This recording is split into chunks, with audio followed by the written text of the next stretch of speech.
जय माता दी। प्रेम से बोलिए संतोषी माता की जय। आज शुक्रवार के दिन आप सुनिए संतोषी माता की व्रत कथा। एक बुढ़िया थी और उसके 7 बेटे थे।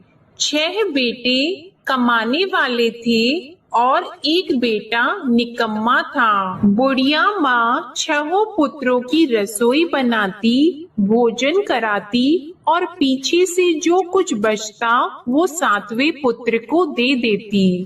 परंतु वह बड़ा भोला भाला था, मन में कुछ विचार नहीं करता था। एक दिन वह अपनी बहू से बोला, देखो मेरी माता का मुझ पर कितना प्रेम है। वह बोली, क्यों नहीं, सबका झूठा बचा हुआ तुमको खिलाती है। वह बोला, ऐसा भी हो सकता है क्या?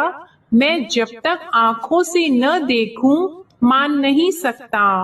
बहू ने हंसकर कहा, देख लोगे तब तो मानोगे।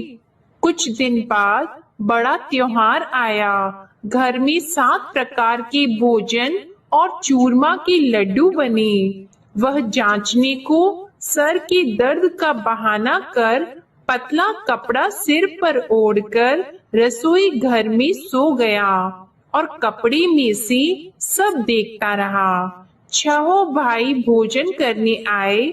उसने देखा माँ ने उनके लिए सुंदर सुंदर आसन बिछाए, 7 प्रकार की रसोई परोसी। वह आग्रह करके जिमाती रही, वह देखता रहा। 6 भाई भोजन कर उठे तब माँ ने उनकी झूठी थालियों में से लड्डुओं के टुकड़ों को उठाया और एक लड्डू बनाया। झूठन साफ करके बुढ़िया माँ ने पुकारा, उठ बेटा, 6 भाई भोजन कर गए, अब तू ही बेटा बाकी है, उठ और तू कब खाएगा? वह कहने लगा, माँ मुझे भोजन नहीं करना, मैं परदेश जा रहा हूँ। माता ने कहा, कल जाता तो आज ही जा। वह बोला, हाँ हाँ आज ही जा रहा हूँ। यह कहकर वह घर से निकल गया। चलते समय उसे बहू की याद आई। वह गौशाला में कंडे थाप रही थी। वह उसे जाकर बोला कि मेरे पास तो कुछ नहीं है, यह अंगूठी है, सो ले लो और अपनी कुछ निशानी मुझे दे दो। वह बोली कि मेरे पास क्या है, यह गोबर भरा हाथ है। यह कहकर उसकी पीठ में गोबर के हाथ की थाप मार दी और वह चल दिया। चलते चलते दूर देश में पहुंचा। वहां पर एक साहूकार की दुकान थी। वहां जाकर बोला, भाई मुझे नौकरी पर रख लो। साहूकार को नौकर की जरूरत थी। साहूकार उससे बोला, तू नौकरी पर रह जा। लड़के ने पूछा, तनख्वाह क्या रहेगी? साहूकार ने कहा, काम देखकर दाम मिलेंगे। साहूकार की नौकरी मिल गई। वह सवेरे 6 बजे से रात्रि 12 बजे तक नौकरी करने लगा। कुछ दिनों में दुकान का लेन देन, हिसाब किताब, ग्राहकों को माल बेचना, सारा काम करने लगा। साहूकार के 7-8 नौकर थे। वे सब चक्कर खाने लगे कि यह नया नौकर बहुत होशियार बन गया है। सेठ ने भी काम देखा और 3 महीने के अंदर ही उसे मुनाफे का साझीदार बना लिया। 12 वर्ष में वह नामी सेठ बन गया और मालिक सारा कारोबार उस पर छोड़कर बाहर चला गया। अब बहू पर क्या बीती वह सुनो। सास ससुर उसे दुख देने लगे। सारी गृहस्थी का काम करा के उसे लकड़ी लेने जंगल में भेजते। इस बीच घर की रोटियों के आटे से भी जो भूसी निकलती उसकी रोटी बनाकर रख दी जाती और फूटे नारियल की नरेली में पानी। इस तरह दिन बीतते रहे। एक दिन वह लकड़ी लेने जा रही थी कि रास्ते में बहुत सी स्त्रियां संतोषी माता का व्रत करती दिखाई दी। वहां यह खड़ी होकर कहने लगी, बहनों, यह तुम किस देवता का व्रत करती हो और इसके करने से क्या फल होता है? इस व्रत के करने की क्या विधि है? यदि तुम अपने इस व्रत का विधान मुझे समझाकर कहोगी तो मैं तुम्हारा बड़ा एहसान मानूंगी। तब उनमें से एक स्त्री बोली, सुनो, यह संतोषी माता का व्रत है। इसके करने से निर्धनता दरिद्रता का नाश होता है, लक्ष्मी आती है, मन की चिंताएं दूर होती हैं, घर में सुख होने से मन को प्रसन्नता और शांति मिलती है, निपुत्री को पुत्र मिलता है, प्रीतम बाहर गया हो तो शीघ्र आता है, कुंवारी कन्या को मन पसंद वर मिलता है, राजद्वार में बहुत दिनों से मुकदमा चलता हो तो वह भी खत्म होता है, कलह क्लेश की निवृत्ति हो, सुख शांति हो, घर में धन जमा हो, पैसा जायदाद का लाभ हो और भी मन में जो कुछ कामना हो वह सब इस संतोषी माता की कृपा से पूरी होती है। स्त्री कहने लगी, 1.25 आने का गुड़ चना लेना, इच्छा हो तो 5.25 आने का लेना या 1.25 रुपए का भी, सहूलियत के अनुसार ही लेना, बिना परेशानी श्रद्धा और प्रेम से जितना भी बन सके सवाया लेना, 5.25 पैसे से 5.25 आने तथा इससे भी ज्यादा शक्ति और भक्ति के अनुसार ले लेना। हर शुक्रवार को निराहार रहकर कथा कहना और सुनना, इसके बीच क्रम टूटे नहीं, लगातार नियम पालन करते रहना। सुनने वाला कोई न मिले तो घी का दीपक जलाकर उसके आगे जल के पात्र को रखकर कथा कहना, परंतु नियम न टूटे। जब तक कार्य सिद्ध न हो नियम पालन करना और कार्य सिद्ध हो जाने पर व्रत का उद्यापन करना। 3 मास में माता फल पूरा करती है। यदि किसी के खोटे ग्रह हो तो भी माता 1 वर्ष में अवश्य कार्य सिद्ध करती है।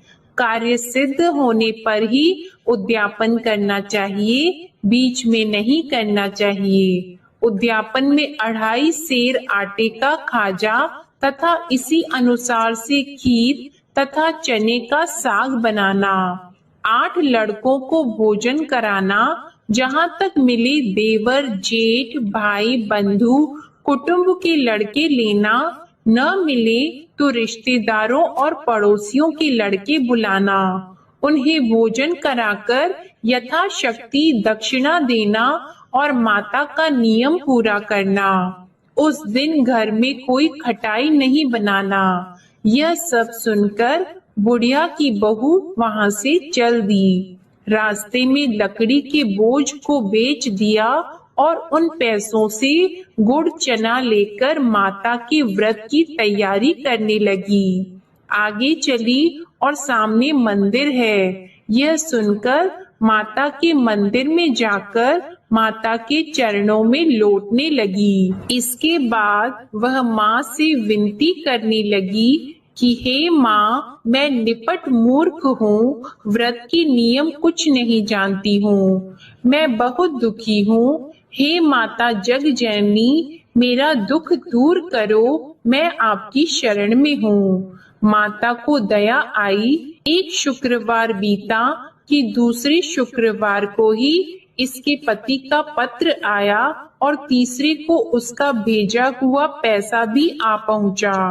यह देखकर जेठानी मुंह सिकोड़ने लगी। इतने दिनों में इतना पैसा आया, इसमें क्या बढ़ाव है। लड़के ताने देने लगे कि काकी के पास अब पत्र आने लगे, रुपये आने लगा, अब तो काकी की खातिर बढ़ जाएगी, अब तो काकी बुलाने से भी नहीं बोलेगी। बेचारी सरलता से यह कहती है कि भैया पत्र आएगा, रुपए आएंगे तो हम सबके लिए अच्छा है। ऐसा कहकर आंखों में आंसू भरकर संतोषी माता के मंदिर में आकर मातेश्वरी के चरणों में गिरकर रोने लगी। माँ, मैंने तुमसे पैसा नहीं मांगा, मुझे पैसे से क्या काम है, मुझे तो अपनी सुहाग से काम है, मैं तो अपने स्वामी की दर्शन और सेवा मांगती हूँ। तब माता ने प्रसन्न होकर कहा, जा बेटी, तेरा स्वामी आएगा। यह सुनकर खुशी से वह बावली होकर घर जाकर काम करने लगी। अब संतोषी माँ विचार करने लगी, इस भोली पुत्री से मैंने कह तो दिया कि तेरा पति आएगा, पर आएगा कहाँ से? वह तो इसे स्वप्न में भी याद नहीं करता। इसे याद दिलाने तो मुझे ही जाना पड़ेगा। इस तरह माता उस बुढ़िया के बेटे के पास जाकर स्वप्न में प्रकट होकर कहने लगी, साहूकार के बेटे, सोता है या जागता है? वह कहता है, माता, सोता भी नहीं हूँ, जागता भी नहीं हूँ, बीच में ही हूँ, कहो क्या आज्ञा है? माँ कहने लगी, तेरा घर बार है या नहीं? वह बोला, मेरा सब कुछ है माता, माँ बाप भाई बहन बहू, क्या कमी है? माँ बोली, पुत्र, तेरी घरवाली कष्ट उठा रही है, माँ बाप उसे दुख दे रहे हैं, वह तेरे लिए तरस रही है, तू उसकी सुध ले। वह बोला, हाँ माता, यह तो मुझे मालूम है, परंतु जाऊं कैसे? परदेश की बात है, लेन देन का कोई हिसाब नहीं, कोई जाने का रास्ता नजर नहीं आता, कैसे चला जाऊं? माँ कहने लगी, मेरी बात मान, सवेरे नहा धोकर संतोषी माता का नाम लेकर घी का दीपक जलाकर दंडवत कर दुकान पर जा बैठना। देखते देखते तेरा लेन देन चुक जाएगा, जमा माल बिक जाएगा, सांझ होते होते धन का ढेर लग जाएगा। अब तो वह सवेरे बहुत ही जल्दी उठकर मित्र बंधुओं से अपनी सपने की बात कहता है। वे सब उसकी बात अनसुनी करके खिल्ली उड़ाने लगे। कहीं सपने भी सच्चे होते हैं? एक बूढ़ा बोला, देख भाई, मेरी बात मान, इस तरह साच झूठ कहने के बदले देवता ने जैसा ही कहा है वैसा ही करना, तेरा क्या जाता है? अब बूढ़े की बात मानकर वह नहा धोकर संतोषी माता को दंडवत कर घी का दीपक जलाकर दुकान पर जा बैठता है। थोड़ी देर में वह क्या देखता है कि देने वाले रुपया लाए, लेने वाले हिसाब लाए। कोठे में भरे सामानों के खरीदार नगद में सौदा करने लगे। शाम तक धन का ढेर लग गया। मन में माता का नाम लेकर प्रसन्न होकर घर जाने के वास्ते गहना कपड़ा सामान खरीदने लगा। यहाँ के काम से निपट घर को रवाना हुआ। उधर बहू बेचारी जंगल में लकड़ी लेने जाती है। लौटते वक्त माताजी के मंदिर पर विश्राम करती है। वह तो उसका रोज रुकने का स्थान ही था। दूर धूल उड़ती देखकर वह माता से पूछती है, हे माता, यह धूल कैसे उड़ रही है? माँ कहती है, हे पुत्री, तेरा पति आ रहा है, अब तू ऐसा कर, लकड़ियों के 3 बोझ बना ले, एक नदी के किनारे रख, दूसरा मेरे मंदिर पर और तीसरा अपने सिर पर रख। तेरे पति को लकड़ी का गड्ढा देकर मोह पैदा होगा, वह यहाँ रुकेगा, नाश्ता पानी बनाकर खाकर माँ से मिलने जाएगा।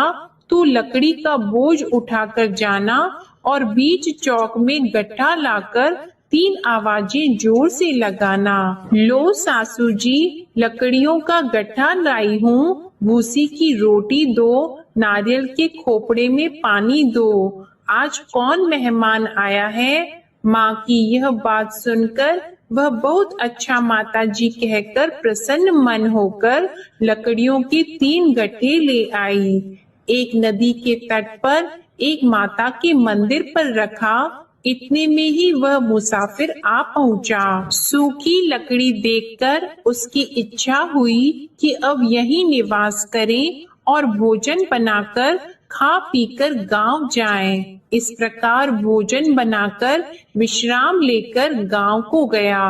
उसी समय बहू सिर पर लकड़ी का गट्ठा लिए आती है। उसे आंगन में डालकर जोर से 3 आवाज देती है, लो सासू जी, लकड़ी का गट्ठा लो, भूसी की रोटी दो, नारियल के खोपड़े में पानी दो। आज कौन आया है? यह सुनकर उनकी सास अपने दिए हुए कष्टों को भुलाने हेतु कहती है, बहू ऐसा क्यों कहती हो? तेरा मालिक ही तो आया है। बैठ, मीठा भात खाकर कपड़े गहने पहन।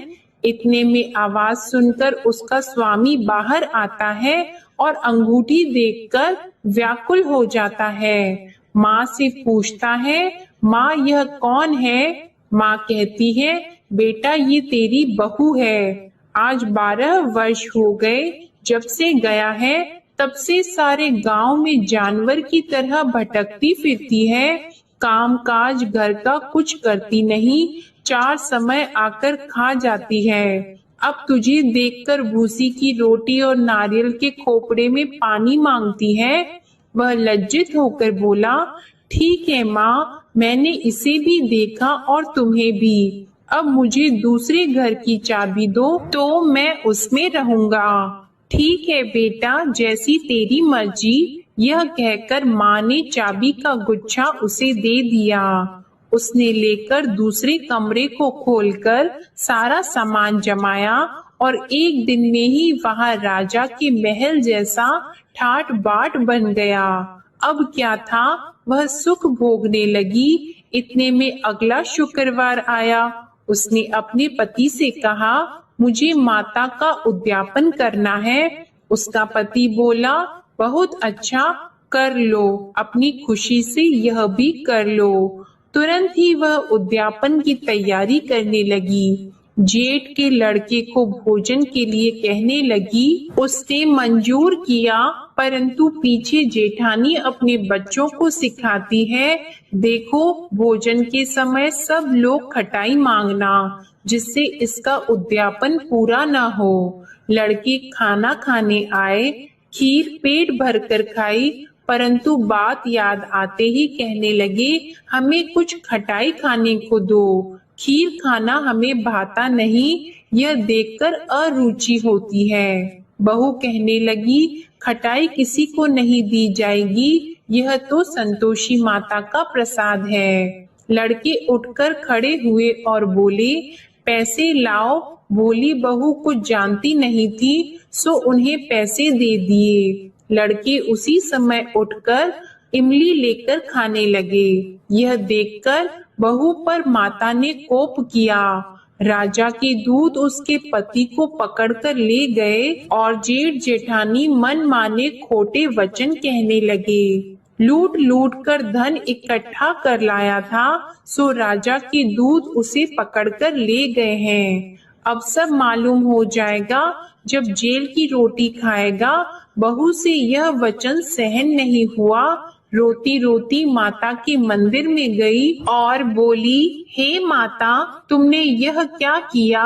हंसाकर क्यों रुलाती हो? माता बोली, पुत्री, तूने उद्यापन करके मेरा व्रत भंग किया, इतनी जल्दी सब बातें भुला दी। वह कहने लगी, माता, भूली तो नहीं हूँ, न कुछ अपराध किया है, मुझे तो लड़कों ने भूल में डाल दिया, मैंने भूल से उन्हें पैसे दे दिए, मुझे क्षमा करो माँ।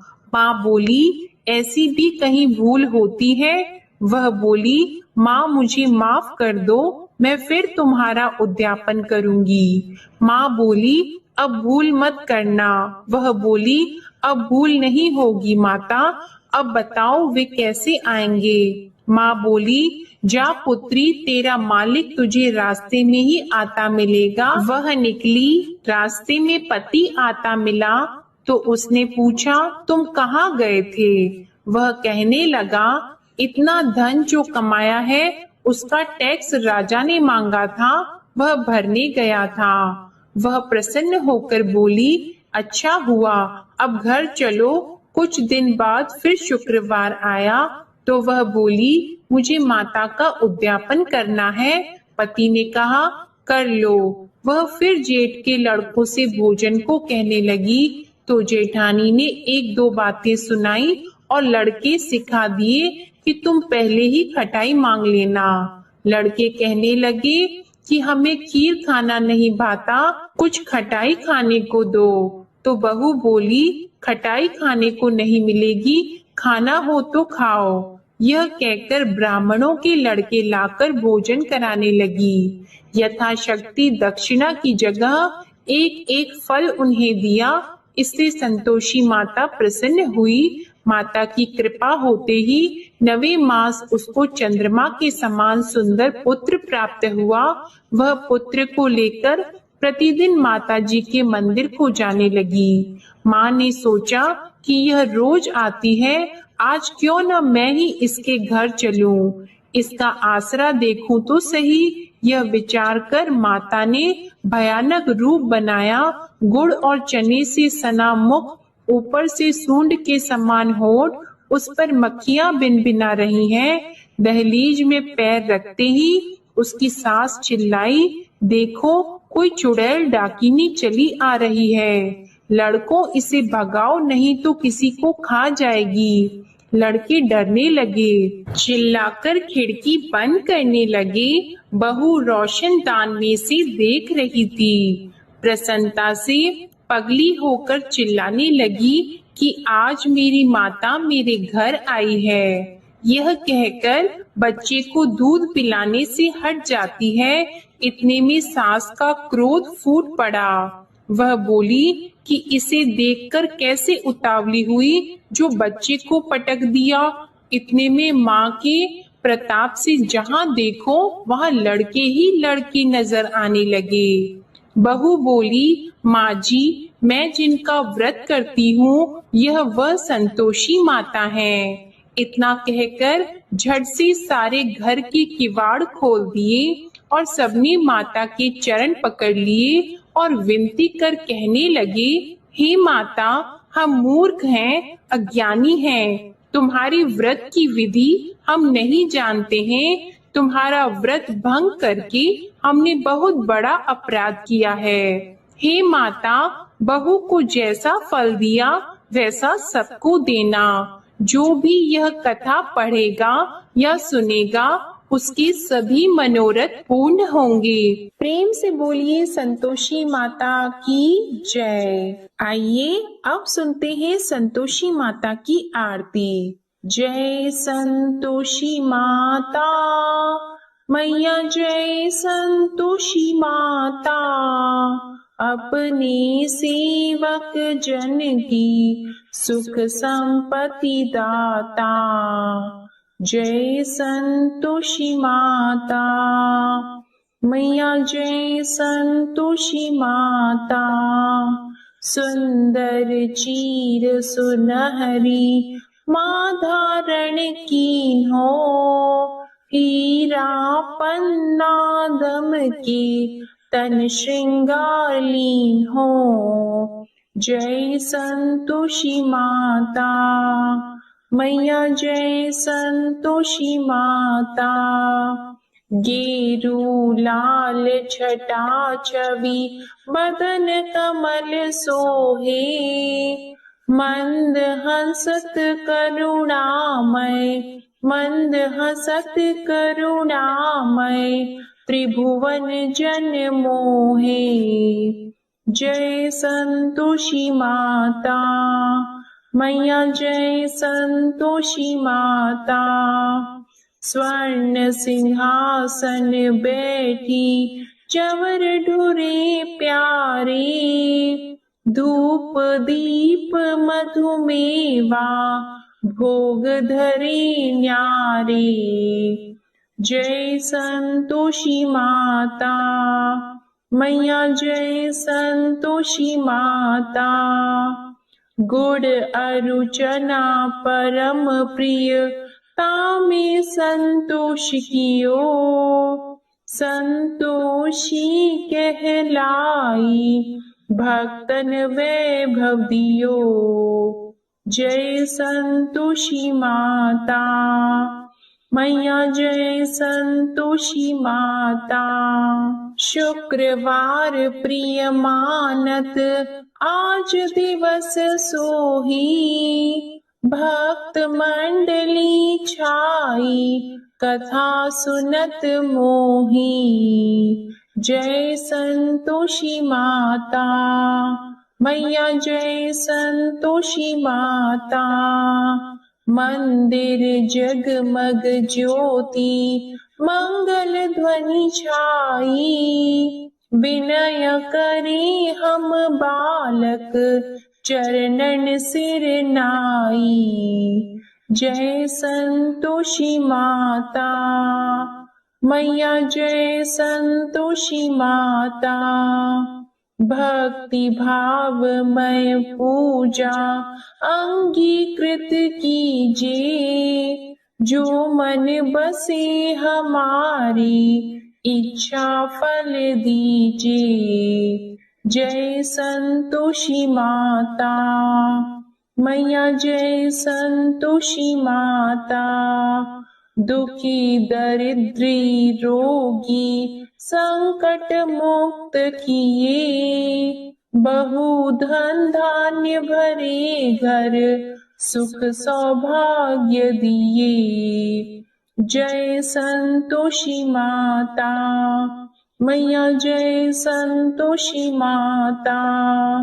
ध्यान धरियो जिस जन ने, मन वांछित फल पायो, पूजा कथा श्रवण कर, घर आनंद आयो। जय संतोषी माता, मैया जय संतोषी माता। शरण गहे की लज्जा, राखियो जगदम्बे, संकट तू ही निवारे, दयामयी अम्बे। जय संतोषी माता, मैया जय संतोषी माता। संतोषी माँ की आरती जो कोई नर गावे, रिद्धि सिद्धि सुख संपत्ति जी भर कर पावे। जय संतोषी माता, मैया जय संतोषी माता। जय संतोषी माता। प्रेम से बोलिए संतोषी माता की जय। आपको आज की कथा पसंद आए तो वीडियो को लाइक करके चैनल को जरूर सब्सक्राइब करिएगा और कमेंट में संतोषी माता की जय भी जरूर लिखिए।